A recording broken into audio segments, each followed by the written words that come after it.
we're back now with co-presidents of the Lovers Club, Elise Dumas and Brookelyn Lambright. And some of you might be familiar with Brookelyn because she is also our lovely What's Up Weekly producer. Guys, thank you so much for being here. Thank you for having us. Thanks for having us. So how did the Lovers Club start? We started last year. Brooklyn and I met on our dorm floor in Forest. And we like bonded over our love for Taylor. I saw that she had a Taylor Swift poster in her room the first time that I went over, and I was like, oh my God, are you a Swiftie? Yeah, and I was like, obviously. Yeah, and then we just bonded over that, and we just decided that we wanted to, meet more people who love Taylor and find people who could bond over that as well. So yeah. Wow, so where does the love of Taylor Swift come from? I mean, it's Taylor Swift. What is there not to love? I mean, I think for both of us and a lot of people that we talk to in the club, it's this like personal feeling with her music, and that like it just feels like she knows you or she's going through the same things that you are. And I think personally I've been able to connect to her music because I turn on Taylor and everything like just goes away, and I'm like, okay, if Taylor Swift has experienced this, then what I'm going through, is valid. And I think it's fun music, it's sad music, it's all kinds of music. She's a very diverse artist. And so, yeah, I mean, I think it was just like we went to the fall involvement fair, and we're like, we wanted to join a Taylor Swift club because we both loved her so much, but we didn't have very many like Swiftie friends. And so we went, and there was no Taylor Swift club, and we're like, okay, well, we'll just start one. We'll start it, we'll meet new friends, and we have met so many amazing people that have become my best friends. Yeah. Wow. So besides music, what else Swift do you guys talk about? We talk about like everything.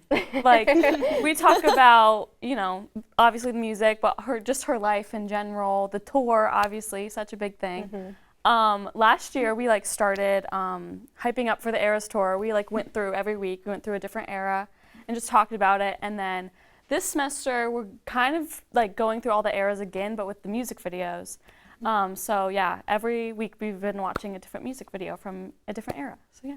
Oh, so has there ever been a time when you guys ran out of something Taylor Swift to talk about? I don't think so. No, there's so much. We have hour-long meetings weekly, and I think we've filled up our time every single week because we start every meeting with Taylor news. Yeah. Because there's always something happening, and so we spend a lot of time just talking about, oh my gosh, she was at another Chiefs game, or she was at the Eras tour premiere, and 1989 Taylor's version, I have to do a little promo, is coming out on Friday, and so we're like this week, we're finishing our music video series, but we're like getting ready for 1989 Taylor's version, which is super exciting.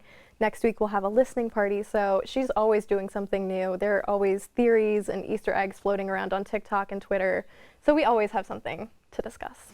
Well, it's great that you just mentioned Easter eggs because Taylor Swift has so many of them. Yes. Yeah. What are your guys' favorite Taylor Swift Easter eggs? Oh, mine has to be the Man wall. Oh yeah, so that's a good one. In the Man music video, she has all of her albums spray painted.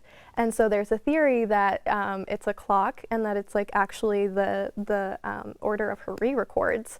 But with 1989, I'm just going to go down a rabbit hole right now. With 1989, it went out of order. And so now we're thinking maybe it's an infinity symbol because Taylor Swift is like forever, whatever, but yeah, I think that's my favorite just because I like to watch the music video and see all like her albums spray painted, and it's fun to theorize. Yeah, I like that one too. I also really like in the Bejeweled music video, like the elevator, like each button is a different color.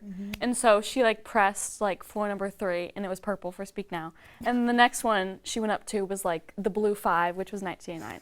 So they all like correspond to her albums. And that's the order she's been like releasing her re-records in. Yeah. Yeah, and so I think like the most current Easter egg that everyone's kind of debating about is the color orange. Yes. And whether it symbolizes her next album, because on the Eras tour there was like an orange door that it ended with that she went through, and also on the Bejeweled elevator there was like an orange floor. So we're like trying to figure out what that means. Wow, so yeah. You guys are some hardcore. Yes. So to join your group, do you have to be a hardcore Swiftie? No. We have Swifties of all ranges in our club. We have some who just started listening to her music with her most recent album, Midnights. We have some that have been listening to Taylor since her first album debut. We really have like all ranges of Swifties. We accept everyone. Wow. Perfect. Maybe Lucy and I will show up, and Yes. so the Taylor Swift Yes. knowledge will rub off on us. We would love I feel that. like I just went to class. Yeah, literally. Yes. And thank you guys so much for being with us here tonight. And again, just pouring your Swiftie knowledge onto us. Yes.